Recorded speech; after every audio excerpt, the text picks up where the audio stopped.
COVID deaths. So I don't want to harp much on the COVID issue all the time on all the programs. However, lots of viewers are coming to us all the time, and my apology for looking down because I have to go through the content that is being supplied at the moment. A lot of viewers are saying that they are looking at issues pertaining to COVID, and therefore we need to follow issues that are COVID related at this moment, and so forth and so forth. So that's what we're trying to do. But at the same time, I also know that the media has its role in what it does when it comes to exacerbating issues when it comes to COVID-19. So those are potential issues that we find to be problematic at the moment, and we want to perhaps walk through some of those issues. And I normally start off every couple of days with the comment. Anwar, thank you for joining the program. I normally start off with stating to you that we have to look at some of the comments that had come in. There are some incidences which I've been involved with in the last couple of weeks where there are COVID deaths, and everything that we're seeing right now, and many of it coming through, are being marked as COVID deaths. And what impact does that have on a family, and what impact does it have on people who believe that they were not COVID, and why is that being done? What are the ramifications when it comes to a funeral? What are the psychological and emotional ramifications for a family after that? Those are things that we're going to discuss today on Super Live Wednesdays.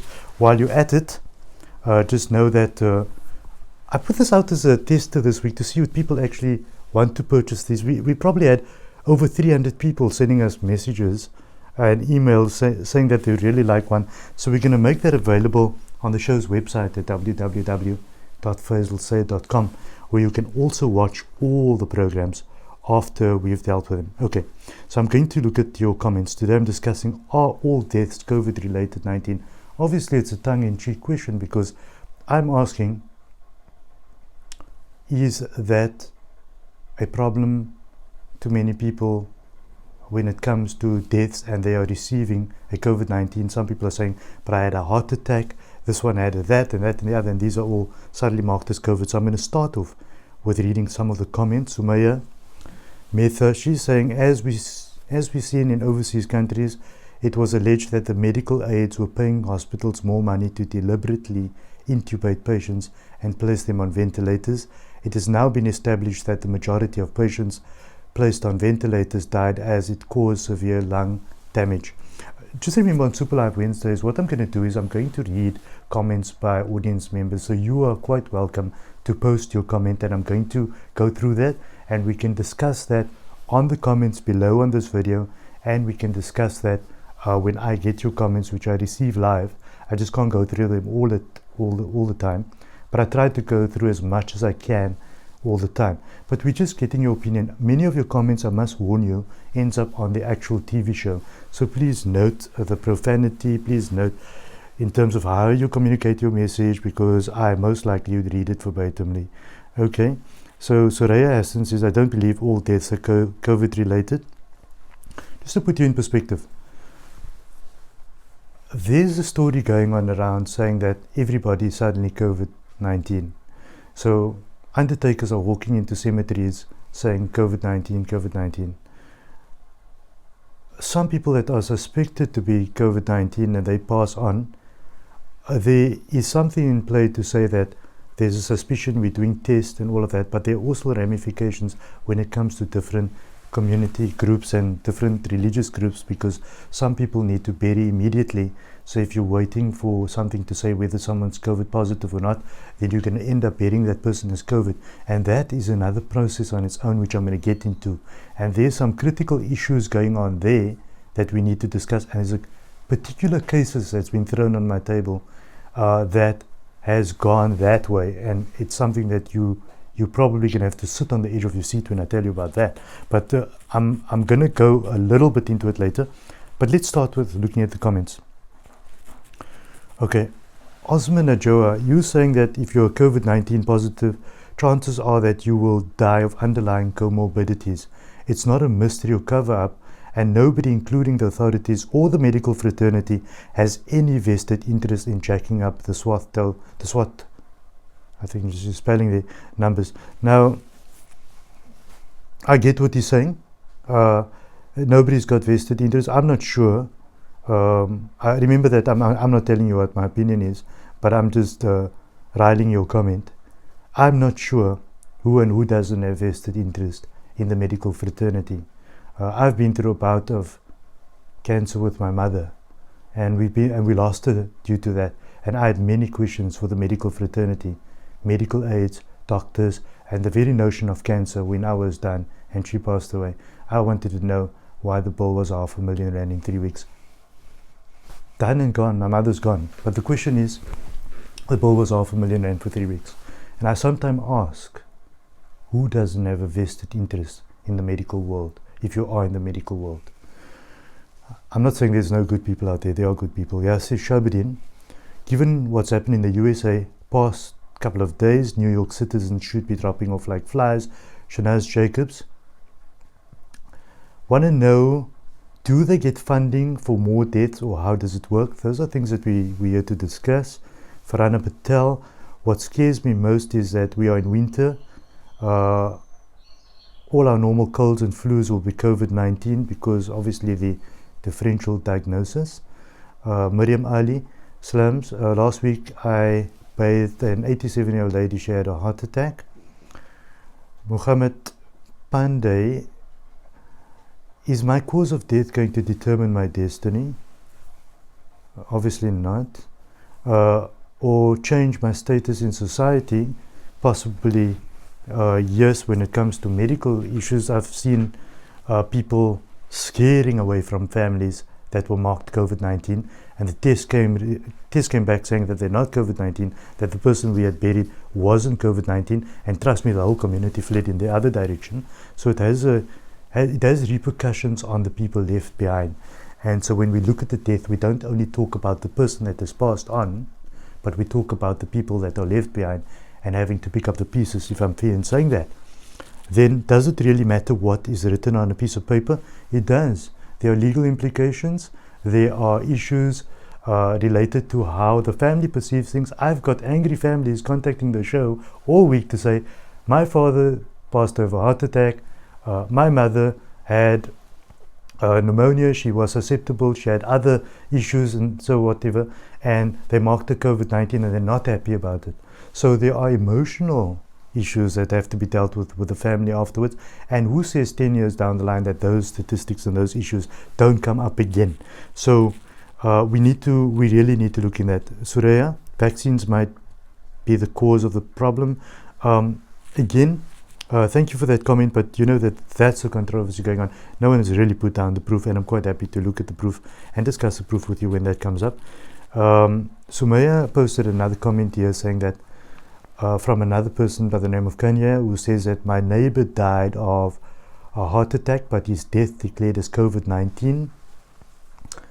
I wonder if COVID-19 was a person who kept by being accused about anything and everything.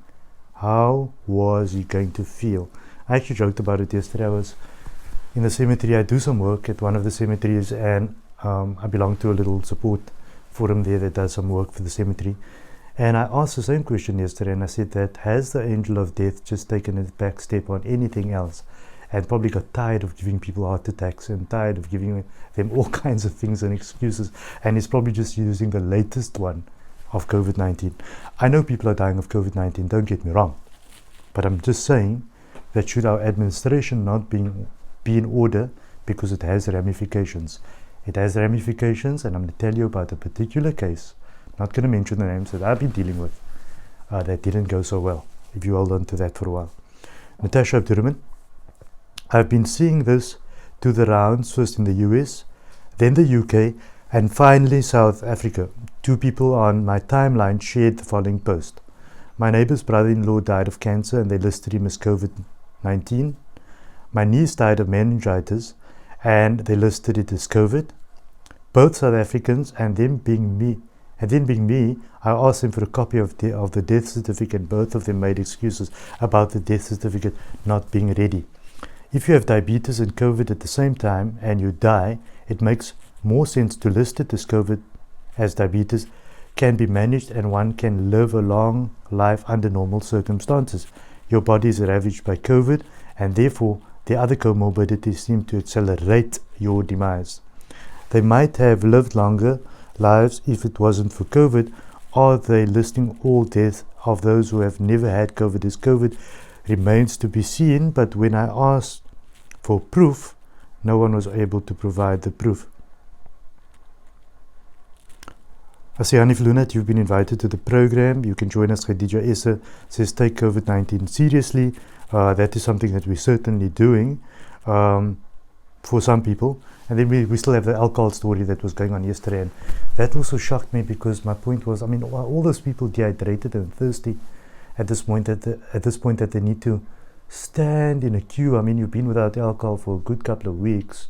And then you bump into a youngster of 24 years old and kill that innocent person because you need a drink.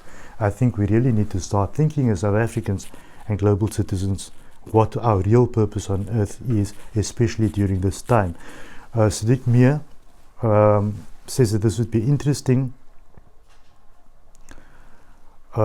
Mishka Benjamin, she's saying that this is true. There's a mass hysteria in the media, legitimate practitioners being hunted and shut down with their opinions on the matter. Hanifa Bapu, you saying, I'm sure there are many people dying per day from other illnesses or accidents. However, only the COVID-19 cases are reported due to the pandemic currently. My answer to that is that I can accept a part of it, but the part of it that I cannot accept is that we cannot have false information placed on. I know that some people are suspected cases, they've gone for testing, and if they've gone for testing, they're waiting for the results, and that's where a fundamental problem comes in. So yeah, I'm going to tell you about a particular matter that I've been dealing with. It's actually a sad matter. I'm not going to mention the family right now because the matter is being attended to on higher levels. However, I'm using it as a case study to talk to you about. It's a case study that I'm using for now. So person A passes away in hospital. Family is informed that person A passed away of COVID-19. However, the test results still needs to come out. So they belong to the Muslim community, and the Muslim community wishes to bury their dead as soon as possible, as per what is stipulated within the framework of the religion. Now, there's a big rush. So they need to get person A buried as soon as possible, however marked as COVID-19. So now you bring in the undertaker and all the services and all the drama that comes with COVID-19. And trust me, it comes with a lot of drama when it comes to undertakers, the PPEs, the paperwork, the way things are handled, the family not coming to the home. It's a complete emotional trauma. It's a complete physical trauma. Trust me, I've been witnessing it, been part of it, and it's a complete trauma. Because it's marked as COVID-19, all of this is going on. So now that all of that's going on, the big hurry to bury, the plastic bags, all kinds of things, and it is hurtful for children to put their parents away like that. And it is understandable if the person was COVID-19.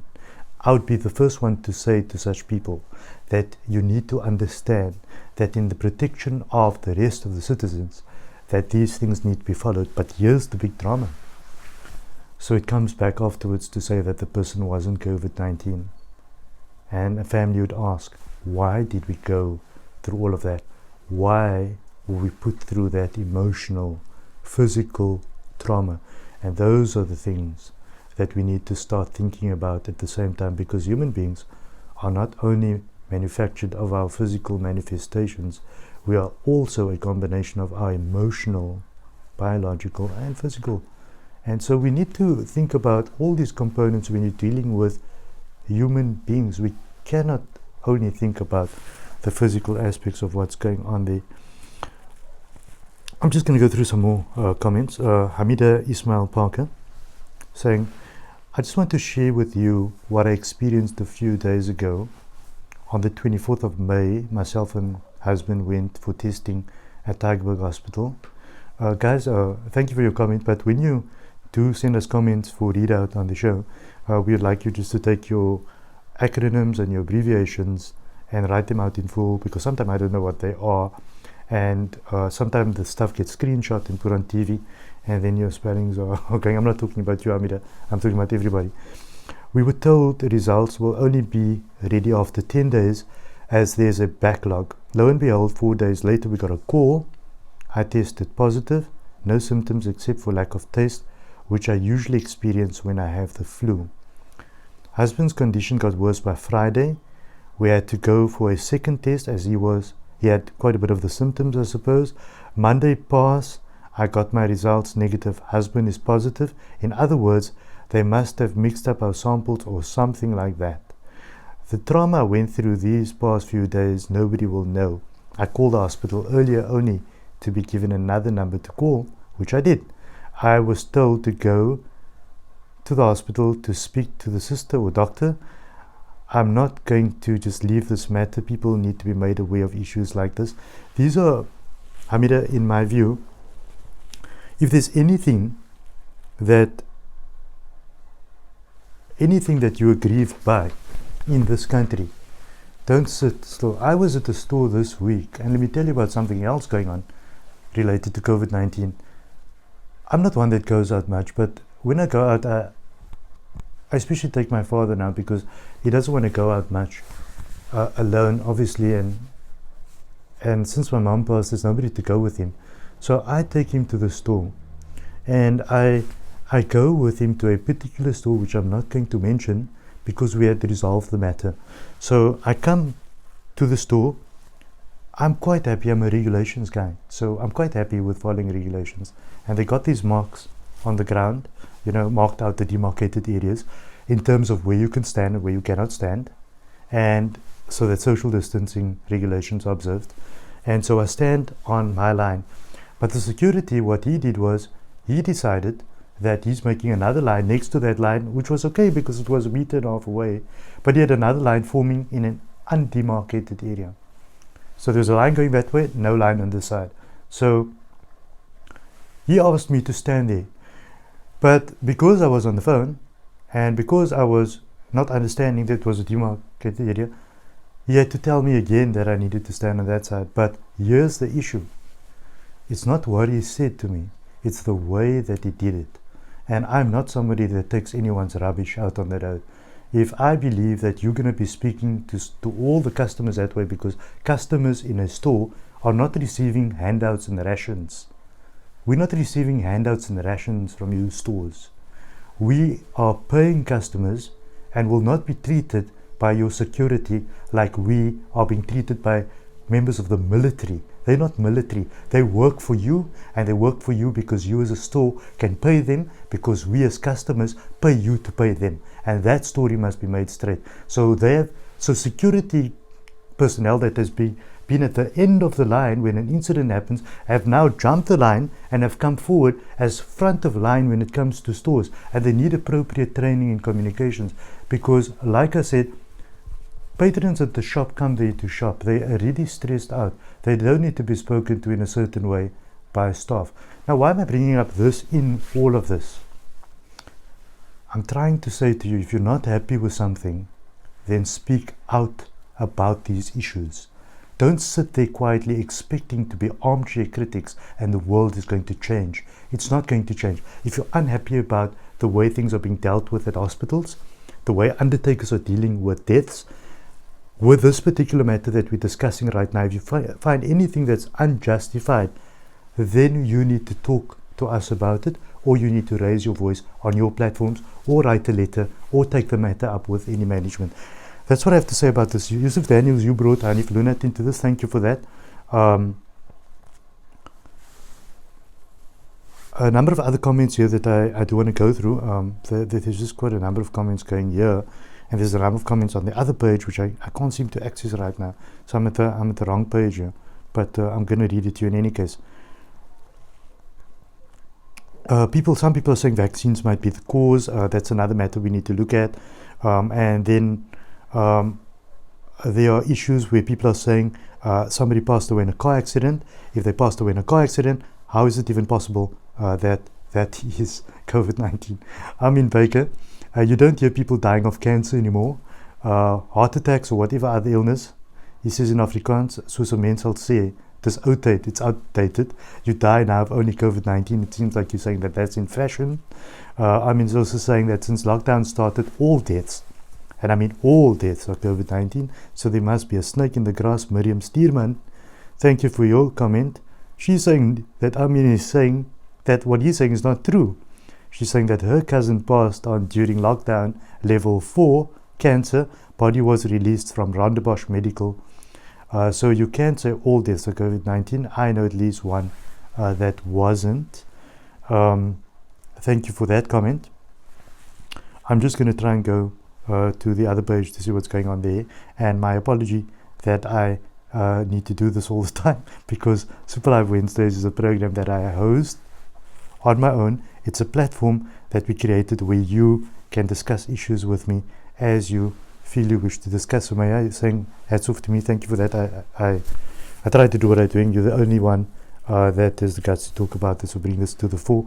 You should know by now the type of topics that I bring up are always going to be in the center of the nonsense and in the center of the eye. By the way, Sumaya called me a journalist. I just want to cover that with you while I can for a quick moment. I'm not a journalist. I've been a media proprietor and a media executive for a long time. I've been vested in media for 20 years now. I've been a television talk show host for a very long time. I am a television talk show, so that's a bit different to a journalist. Journalists are people that report on issues. I don't really report on issues. Talk show hosts are people that give you their opinion, and that's why you might find some very blatant discussions and issues on my show, because I will get very rough when I need to, because I give you my opinion. And if I don't like a guest, I tell the guest that I don't like them. If you're a journalist, you cannot do that. And if I think a guest is busy bull dusting me, I'm going to tell the guest straight in the face, you are busy bull dusting. You either want to get off the program or decide to come back and talk the truth. But that's what it is. So talk show hosts are very different. Trevor Noah, Oprah Winfrey, Dr. Phil, all those are talk shows. They're not journalists. And so that's what I try to do. I try to have an open platform for you to discuss what you want to discuss with me, when you want to discuss those issues with me. There are some more comments coming, but I just want to remind you about these masks. Going to be available on my show's website, faizalsay.com. I'm going to tie a charity to those masks at the same time, and I'm going to tell you all about that so they would benefit from that at the same time.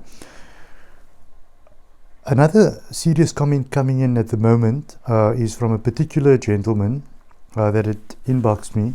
I understand why you don't want your comment noted, because your matter is under investigation on high authority level at the moment. He's saying that they had obviously experienced the issue with their parent being marked as COVID-19, but it wasn't COVID-19. And what had then happened was the test results came out afterwards, like the case I've spoken to earlier on. The test results came out negative afterwards, but they had now buried their father in a plastic bag. They had to handle him in a certain way. Nobody came to the funeral out of fear, and he is very disgusted and disgruntled by the issue at the moment, and feeling very traumatized that they were handled a certain way. Those are the things that I'm talking about, and those are the things that we need to start thinking about in terms of how are we going to go forward with regards to, are we going to tie the system up? I'm not defending government, but I understand why a hospital might mark someone COVID-19 while they're being tested, so that the body is handled in the most appropriate manner in the event that it's COVID-19. I get that part. Last week I spoke to Ibrahim Solomon from the Western Cape Undertakers Forum, and I asked him about some of the issues that were going wrong there. And he said to me that if you are waiting for a result to check whether someone in your family had passed on of COVID-19 or not, and you're in doubt, and you don't want to go the full route of burying the person through the COVID-19 route, which is fairly traumatic, I must admit. I've been through it. I I've observed it, I've stood with the family, I've been through the whole process from collection of body with them, and I've just been through it all. And I can tell you it's fairly traumatic, and I felt actually so hurt for this family because I knew how I was when my mother passed away. You know that it's 9 months today that she's gone. And at this time I was standing there and I was making her face a certain way, and I wanted the sheet to look a certain way over her, because a child wants that for a parent, that last look. You know how your parent was when they lived in their lifetime, and you want them to leave the house in that way. And I was so pedantic about it, the way she was placed and the way that the shroud was and all of that. And I can't think today that I attended a funeral where a mother was just slapped in a bag and just went out of gone ballistics. Now I must be honest with you, out of gone off my rockers. I wouldn't be able to deal with it, because I mean I still struggle now, and it's 9 months today. I still think of my mother laying there, and I'm thinking to myself, how does a family go through that? How does that traumatize you not? So those are considerations that we need to be making, and we need to start thinking about it and understand that government needs to do what they need to do to protect the citizens.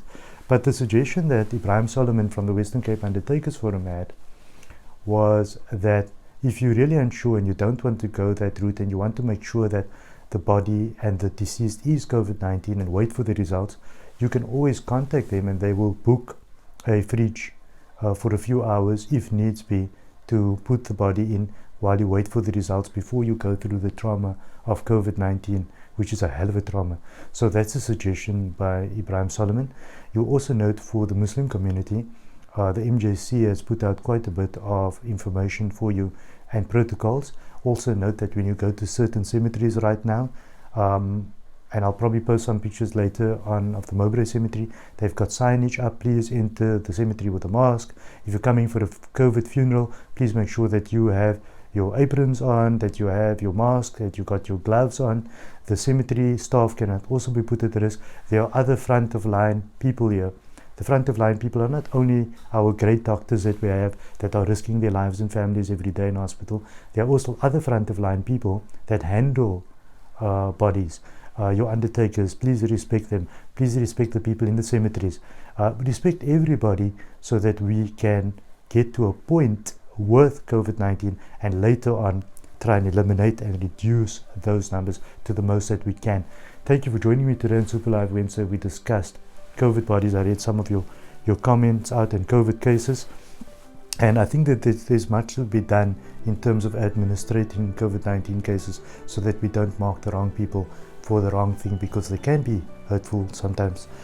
All my shows are available on www.faizalsay.com, all the backdated episodes. Note that all your comments on Super Live Wednesdays are used on TV at the same time. Thank you for joining me.